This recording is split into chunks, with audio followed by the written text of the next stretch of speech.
Hey guys, it's Greg once again and doing another CT vlog. So I want to say hello to all two viewers out there. But today I have a special guest with me, an expert in the area. Alongside me is Jay Body. And Jay lives here in Ellington these days. So I figured it'd be great if I actually had an expert with me who could talk about this region. And we actually just happened to run into one of his lovely neighbors who gave me a little bit more information, which I will spit out to you later on. So Jay, who's originally from South Windsor, what would you like to say about Ellington first and foremost? Well, I grew up behind a cow pasture, or in front of one, I guess. So I don't really mind the cow smell, so that's what everyone complains about around here. But it's kind of like, to me, it's the new South Windsor. It's like, no one can afford to live in South Windsor anymore, but Ellington's like, it's getting pretty nice, Yeah, I like to think of Ellington as being the more northerly version of Lebanon, Connecticut. It's got a very rustic feel to it. It's very country, but you could definitely sense times are changing.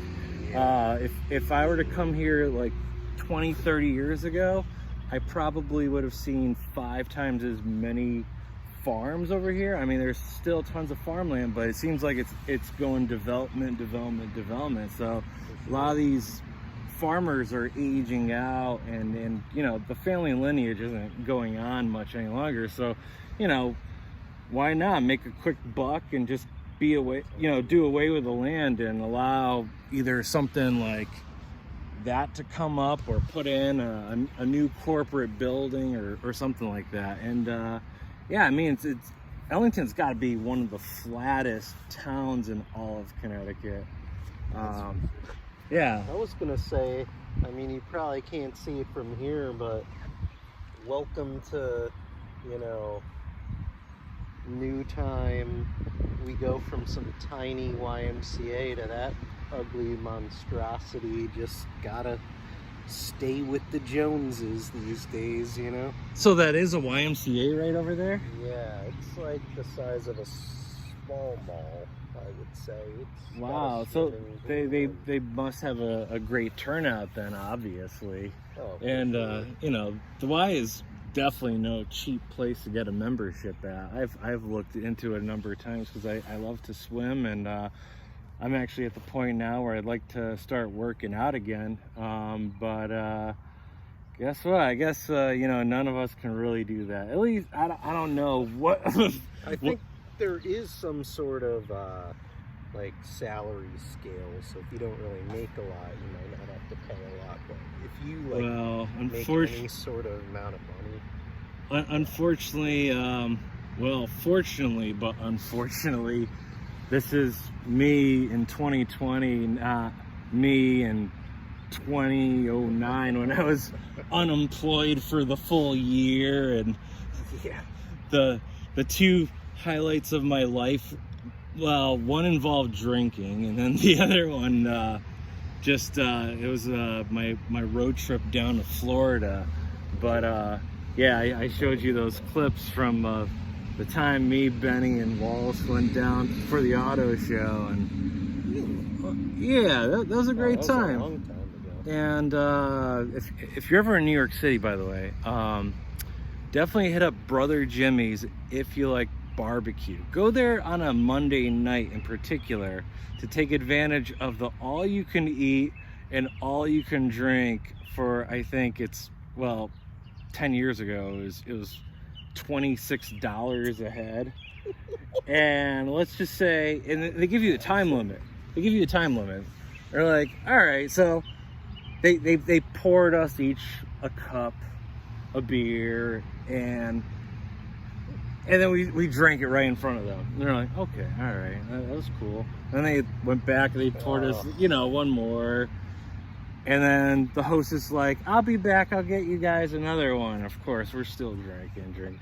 Well, needless to say, long story short, we each had 3 pitchers.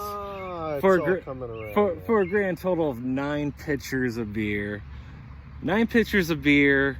Right? Yeah. 2 or 3 pounds of barbecue riblets, smoked chicken wings, for a grand total of $75. You can't beat that. In New York City, in Manhattan. And you don't even have to go to New York now. You could go to Brother Jimmy's in downtown New Haven. I think it's on, oh yeah, same thing, same ownership. I think it's on Orange Street. Andre, if you're watching this, confirm with me, because I actually did a shoot for you right next door to where that Brother Jimmy's was, I think a couple summers ago. Actually, the reason, I've been doing these vlogs now for about 4 years now. And it's kind of sad because there's 169 towns in Connecticut. And I think this is only going to be vlog number 17 or 18. So I'm moving at a snail's pace of like bucket list. Yeah, 4 per year or something like that. And this guy Chris that I used to work for, he was the one who inspired me to do this in the first place. He's like, Greg, you know so much about Connecticut. You've been to every single town. You probably know a thing or two about every single thing. So why don't you just start doing a vlog? And I'm like, you know what? I'll do that. And then I started making these things for the realtors out there, but I don't even think my realtor friends are even watching these videos. They should be. They should be. Yeah, right? Invest in Ellington. Yeah, tell them. Like, I'm making these videos for you for marketing purposes, to give you ideas, like for your buyers, like why should I come to Ellington? What's here, like why? It's the place to be. Like, I'm telling you, if you buy a house now for like $200,000, guaranteed 10 years from now it's gonna be $300,000. It's the next South Windsor. That's my feeling. Yeah. I guess right now with the whole pandemic thing, I guess it's not a great time for people to go out and try to get an FHA, I guess. I guess they're far more picky, with credit scores and bigger deposits needed and stuff.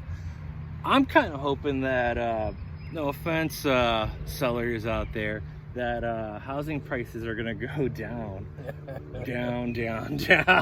Because I'm always keeping my eyes open on a place to buy.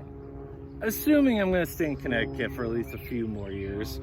Wife in tow. We all know I'm a huge fan of Buffalo, but I want to start over there and get maybe a condo or something. But I wouldn't mind getting a place somewhere in Connecticut. I want to be closer to my club. Shout out to Norfolk, people. Yeah, you're far from there. Yeah, Far.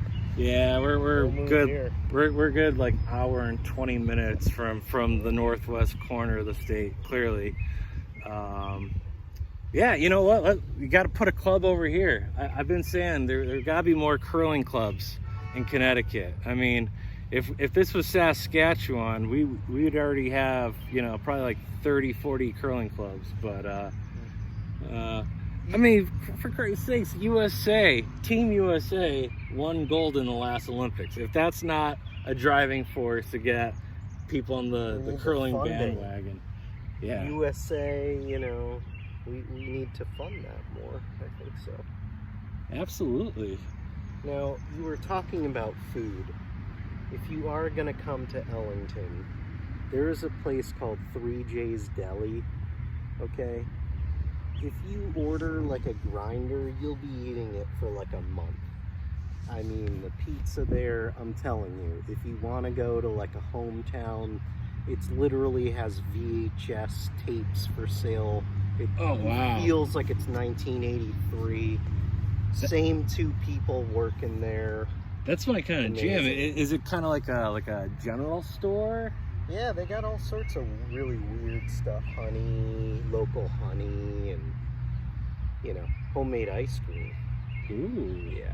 Yeah, that's what they're known for. Now, by chance, do they have like a keto-friendly ice cream, like a sugar-free ice cream, or They actually do.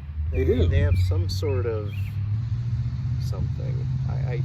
They have videos and they describe the like different ice creams they make. They have something. nice? I And don't know. how many flavors would you say they have? They're big into like sundaes and whatnot. Like Oh, Reese's Pieces in there and stuff. And it's like, Really? it's this big. You'll never finish it. and they hook you up like The Price is Right. Oh, I mean, like the sandwiches. They have sandwiches and then 2 sizes of grinders. I only get the sandwich because that's all I can handle, and it's like this high. It's amazing. Nice. Now you've had a Carbones grinder in Torrington before, haven't you? Yeah, it's not quite that. But, Okay. they're trying out here. Because the next podcast, or well, it could be a podcast too, but it's probably going to be more of a vodcast, which is what this is, video, right? Vidcast, vodcast, I don't know. Vlog, yeah, whatever you want to call it. Yeah, I want to work on food because, you know, every town kind of has its own niche for like its own popular, you know, like mom and pop joint, you know, and little things that you might not find so much in other areas. It just happens to be popular in that one specific area. Like for example, steamed cheeseburgers are huge in Meriden. And for whatever reason, Cheshire seems to have a monopoly on charbroiled food. A lot of charbroiled hot dog joints there, but you go outside of Cheshire, you're not going to find that so much. And then, of course, New Haven's got their own famous pizza with Pepe's and everything that's called a pizza. You know, it's not just pizza, it's a pizza. Of course. It's very Italian, I believe. Can I also talk about places not to go to around here? No, that's Okay, that's kind of a fashion. Yeah, me later, you know. Yeah. Do you have a Twitter handle by chance? No. Okay. What do you use for social media? You know, just got into the old Facebooks. That's about it, you know. Yeah, keeping it old school. You'd still be on MySpace if that was still functioning. That's all my brother talks about. He's like, man, I want MySpace to make a comeback. MySpace was great. I was a big fan of MySpace. I'll be honest with you, I was probably part of the downfall because I stopped using it in its last 3-4 years, and yeah, you know, I didn't need any peer pressure for that.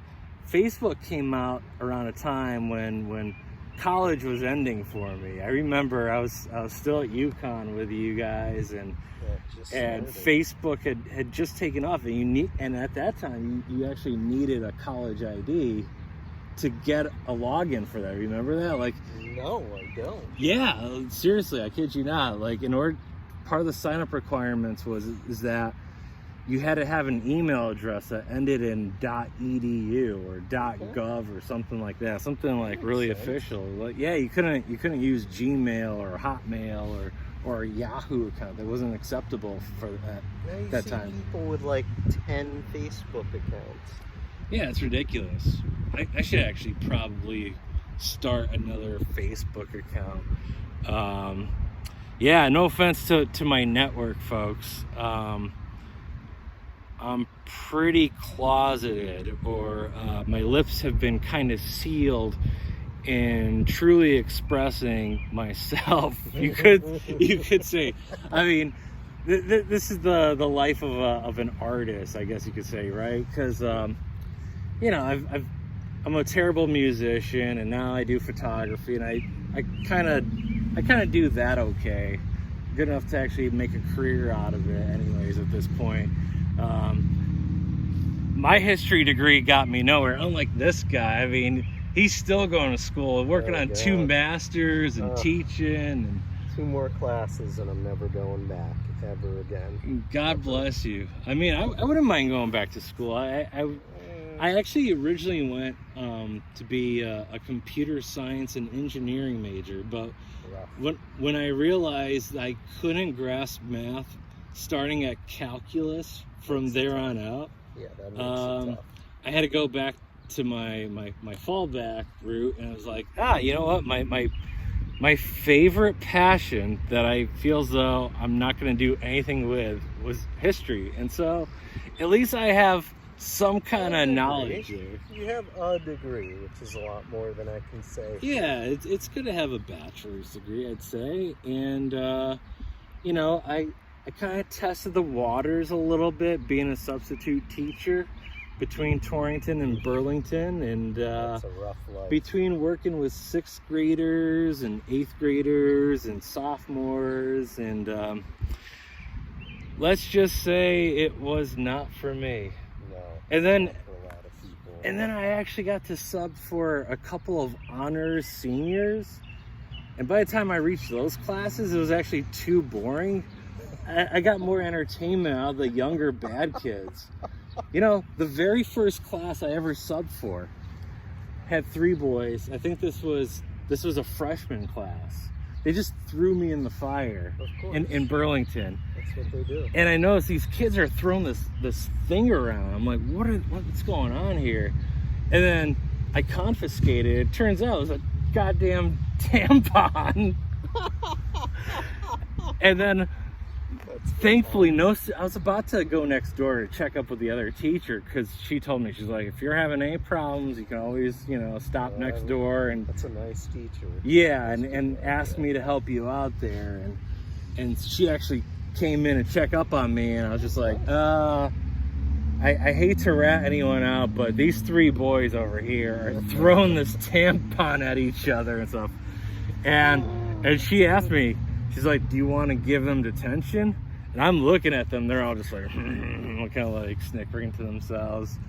I'm like, yeah, you know what? Throw the book at them. Why not? What are they going to do to me? It's like, I want to show my power and authority. Nobody messes with Mr. D here. I think being a substitute is harder than being a real teacher, to be honest. They're just waiting for you, just blood in the water. I think it also depends on who you are.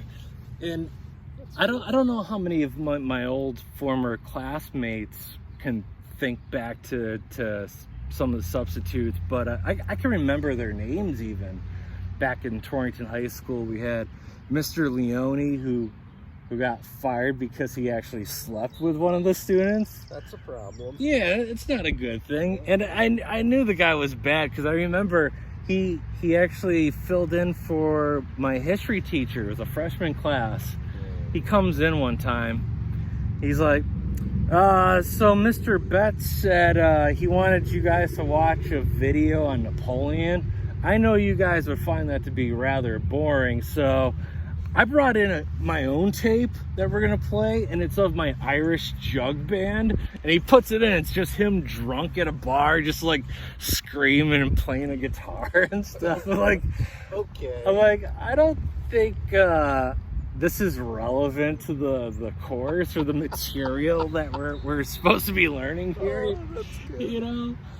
And yeah, so I think he was using that as like, hey, 14-year-old ladies, 15-year-old girls, check it out. I could get you beer, and I'm in a band and stuff. Yeah, not cool at all. There was this one kid that I graduated high school with who was a bit of a creepster, and then of course he got fired like twice being a security guard. He was like, oh, you shouldn't let that guy treat you like that.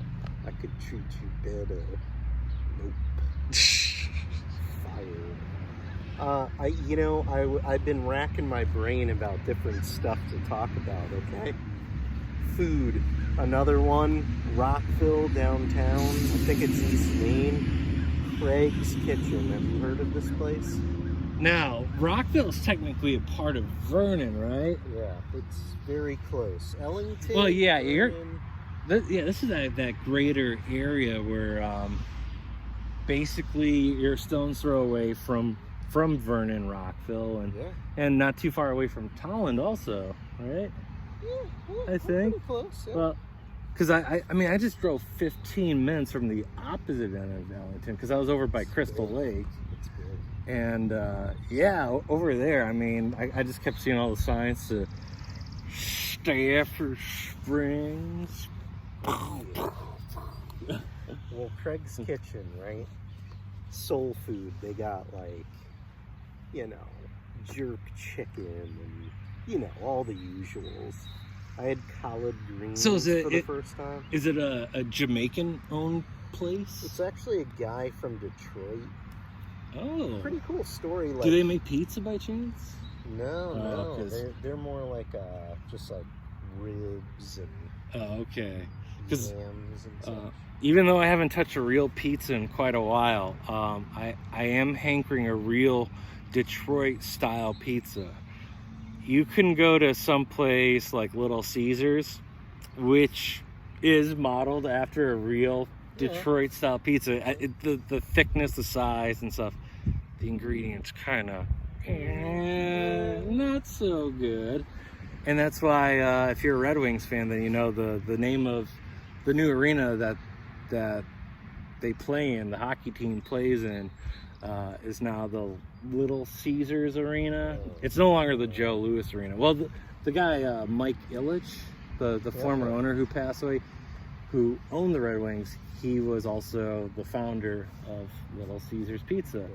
And if you're in a mood for real good, well, I assume it's real good. I haven't had it yet. I'm on this stupid diet. I don't even want to talk about it. Try Joey Garlick's Detroit style pizza, and they have a grandma style pizza, which is similar to a Detroit style, a little bit square shaped, but it's more modeled after Sicilian style pizza, which is more doughy, a little bit more airy. Where's the new Old couple school Joey Garlic? Yeah, it's a local chain now, and they have different names too. So I think in Bristol it's Mama Lucia's or something. I forget. I'm sorry. I don't sue me. I'm trying to get your name. I'm plugging you here. So there's a Joey Garlic's like right by me on Park Road. Yeah. And I have two phenomenal pizza joints right by me. And you know what's funny is I actually go to a place that's like even further down the street that's like right near the Farmington, New Britain town line area called Town and Country Pizza. And just I don't know, I need thickness that's kind of like that. I'm not really like. All right, we're back. There's a little bit of an interruption there, but no big deal, nothing wrong. So we were talking about pizzas and stuff, and so so Joey Garlic's, there's a few of them. I think they have one in Manchester. That's what I was gonna say. I believe there might be one near the mall area. Yeah, there's one in Manchester. There's one in West Hartford that's like a 5-minute walk away from me. There's one in Bristol, and there might be one or two elsewhere. But go there, get yourself a Detroit style pizza. They'll deliver now. If they don't deliver per se, DoorDash might get it for you, or Uber Eats, Grubhub. There's a lot of these great services right now. And I'll actually throw in a real estate related plug right now. Hopefully if you're a Miele team client, so if you're a homeowner who's dealt with Matt Miele and his associates, right now is your opportunity to get a free cheese pizza, the standard pizza fare. They're not giving away the new Detroit style or the grandma style pizzas. Throw them right under the bus. Yeah, but at least it's a teaser, and if you've never had the pizza before, it's really, really good. You know, as far as pizza around here goes, Antonio's. That's in Rockville too, but that's one of those like Kent pizza where after you eat a couple slices, your throat's just like so good. The Yeah. grease will just, Yeah, just as I was saying before we got cut off, if I have to eat a thinner pizza, it better be greasy as all hell. And there was this place called George's that was down in New Haven. I doubt it's open anymore. It was on Whitney Avenue. For all you that's why Southern you gotta fold Connecticut. it and let the grease. Yeah. That's what I did. I was just like, I just kind of like tipped it up. So it was like hanging vertically, and it was just like pouring like a waterfall of grease. And I mean, it was like that thin, but it was like all cheese, and it was just like fresh out of the oven. It was just so good. And so this place that you're talking about, do they make pizza like that? No, it's thick. It's thicker. Okay. And they have small, large, extra large, and the sheet pizza. If you get an extra large, it's like 46 slices. It's like a sheet pizza. It's ridiculous. Yeah. Now I'm trying to remember talking about the thick pizzas. There was that place in South Windsor that was like right near the South Windsor Ice Arena that they actually did a deep dish pizza. It was right there on Route 5. Lots of pizza places. Was it South Windsor Pizza? It was no, it wasn't South Windsor Pizza. It was I can't remember. But if you know where South Windsor Arena is, obviously. But it was literally like one or two storefronts. No, it was like within walking distance. It wasn't Lena's. It was Lena's. It was Lena's. Oh my God, because I was going to mention that place too. Yeah, they actually do a deep dish pizza, which is rare around here. Their food, my grandma knew the Miss Lanero, who I don't know if she's still around or whatever. She'd be really old, but it's literally the exact same food. Like 30 years later, been going there since I was a little kid. Just same thing. Like super veal parm. It'll change your life. Yeah. The sauces. Wow. And now you're familiar with the fact that I've been a part of a pizza podcast. It's kind of on hiatus right now. We gotta get back. Yeah, me, Walsh, and Benny, we were doing that. The premise at the time though was that we were just kind of like focused exclusively on Litchfield County pizza joints, but that's not really fair. I mean, because there's so many good joints out there. I mean, talking about pizzas, right? I mean, I did a Wellington vlog not too long ago. Pizza too all the time in like 20 minutes from here. It's worth it. And that red potato pizza is to just die for. I mean, that's seriously one of the best pies you can get anywhere. Should definitely be considered for a reason. Yeah. I mean, they had to have won a bunch of awards and being, the top 100 pizzas of all time or whatnot. I'm ready to get some pizza delivered here right now, as a matter of fact. But yeah. So, what would you say are some draws to come to Ellington? I've noticed that there's a lot of sparse land here. Are all the homes like packed with like an acre each or something? It really depends. Like if you're kind of in the Vernon line, South Windsor line, it's kind of more and more densely populated. But as you get out to out towards Summers and Towland, I mean, you're out there, and there's some super nice houses out there. For sure. And Pinnacle Drive in Ellington is just like up this giant hill, just super nice. Yeah. And how are the taxes in Ellington compared to South Windsor? Much cheaper. I mean, it's definitely like just light years. And it's not like Ellington. Ellington has pretty good schools. I mean, South Windsor, that's why people move there, because the schools are so good. Yeah. They throw out money there like it's out of style. Ellington is kind of funky in some sense to me, where it's big, it's there, but it's not immediately off the highway, and there's like no real direct way to get here. It's kind of like Bristol in that sense. There's like no real easy way in and easy way out of here. Yeah, it's one of those things where, like, if I'm going east, I go on exit 67 and go that way. If I'm going, and if I'm going west, I go the other way and go to like exit 63 or whatever. It's just really weird like that. It's not too far, like 5-10 minutes. Well, I mean, the beautiful thing here is that because it's still pretty sparse, there's not a ton of stop signs and traffic lights.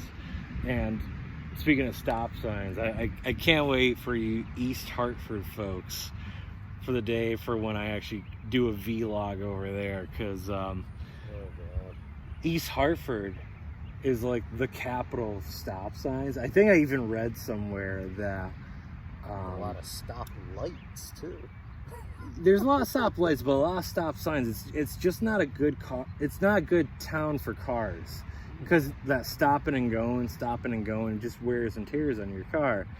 And I read somewhere it's got like the most amount of stop signs per square mile or something like that, which is just utterly ridiculous. I mean, if this was East Hartford right now, there'd be stop signs at this perpendicular intersection right here. Is it as bad as Route 83 in Vernon with a stoplight every 4 it's worse, seconds? but it does kind of seep into the other areas a little bit, because South Windsor gets a little bit of that, and Manchester gets a little bit of that too. But East Hartford, by and large, is the epicenter of it all. Now, speaking of stop signs, there's been a lot of controversy over this, rotary we got right over here, 5 Corners. Oh yes, the infamous 5 Corners. I grew up back in the day when it was a 5-way stop, and you could be sitting at that stop sign for like 10 minutes. Now, granted, I live close enough where I can hear like every other day. Other day. I've also seen an old lady and her husband in a Buick in the middle of the rotary on the like concrete like facade area with like statues, driving in circles in the middle, thinking it was a 2-lane rotary. Oh my god. Yeah. Rotaries are good people. We don't have as many of them as you would see up in like Massachusetts or whatever, but it's worth it because they're a necessary so much evil. faster. So much faster. I will say this much though. You've been through the new rotaries in Glastonbury, right? Oh. It's those so weren't short. Those weren't really necessary. Why? That's like just put up a speed bump. That's really what it is. Yeah. Yeah, I mean...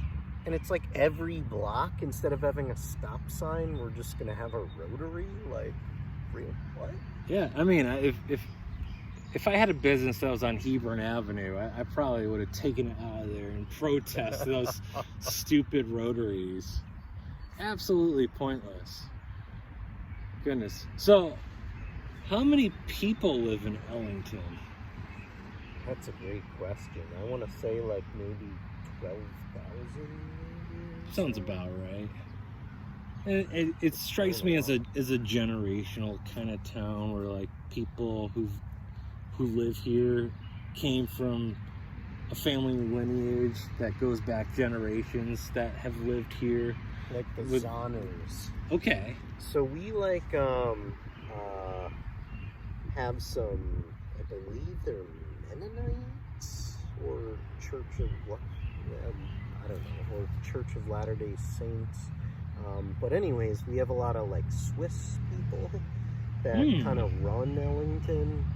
Had all the farms of all the land. So you can actually go to. There's a Zonners Dental. There's a Zonners Plaza, and there's also a Zonners clothing line where. Like a clothing store where they have like super expensive, like homemade, like we'll literally weave easier, like, get rabbits, like, that we own and, like, weave them into, like, a sweater and, like, sell it. It's amazing. Wow, that sounds Crazy stuff. that sounds pretty cool. We should have actually invited your neighbor to be on this vlog. Lou was her name? Oh, yeah. She seemed really, really cool and very knowledgeable. So I mentioned to Lou before we started filming this right now that I said I think Ellington's got to be the flattest town in all of Connecticut.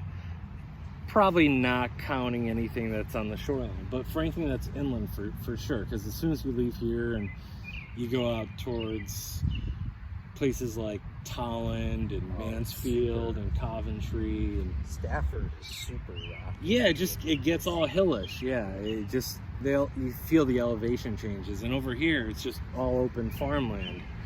And so this place used to be called the Big Marsh or something like that. Yep. I didn't know that either. A lot of Native Americans lived around here and just kind of like settled around it. And it kind of reminds me of Torrington in that sense, because Torrington had a unique Indian name for it, which I don't know now, of course, but this is something I learned back in 3rd grade or something like that when I went to Southwest school. Local history. Yeah, but so I guess all the Native Americans lived up in the hills. Okay. And the name for it was something about like the Great Marshy Valley or something, because it was just a giant swamp. And There's definitely some swamps around yeah, here, so for sure. you're gonna get that when we have like the lower elevated areas, you know. But because there's not a lot of, I wouldn't say there's like a big drain system here, because the hills aren't immediately surrounding. They're a little bit spread out for sure. Because I mean these are your monstrous hills here that we're looking at. This Man-made. yeah, it's all man-made stuff, you know.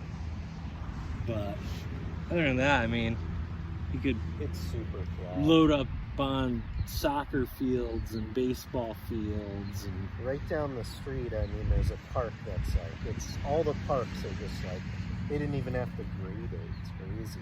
Just lacrosse and soccer, football. yeah. Good time. Yeah. Are you still doing the softball and baseball things? I think softball's gonna be retired, you know. We're terrible. Oh, Baseball's definitely still happening. Yeah. well, baseball is like the more actually- rigorous sport. Yeah, we're actually changing to a non-profit soon, and changing our name to the Cable or Connecticut Amateur Baseball League. Really? And 10 teams, and it's actually a lot of baseball. There's Because you've been the Royals this entire time, right? yep, Rockville Royals. And There is a Henry Park near here in Vernon, beautiful place, and they also have a Twilight League team that's big around here, Vernon Orioles. Those are like they'll have like former, like they had a couple former UConn players and like college Oh, athletes. nice. It's a pretty cool league out here. so I mean, it's May right now. Normally Yeah, these leagues would be functioning, but obviously Yeah. COVID-19's probably had an effect on that, and so you're kind of dormant right now. And for sure. You know, we did actually also get Willington on board to host us, so oh, really? shout out to Willington. They're like, we'll open our snack shack, and we were all just like, it's unanimous. Wow. I mean, come on. Not- All I want to say is it's like small town hospitality out here, you know. Ellington's changing, but Absolutely. Yeah, I mean, you know, no town's ever going to remain the same for sure. But it's nice to see remnants of the old be mixed with the new, you know. for sure.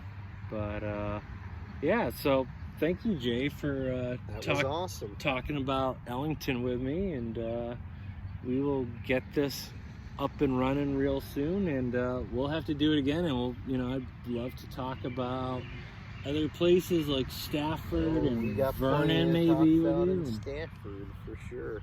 Yeah. There's plenty going on there. And, you know, Asheville, and I don't know. The sky's the limit. I mean, you're the East resident. Brooklyn, Connecticut is quite an interesting goodness. place for sure. Well, yeah, Sure. I have a few things I could say about Brooklyn, but we'll save that for another time. So until next time, guys. I'm Greg. This is Jay. Hey. See ya. We'll see you later.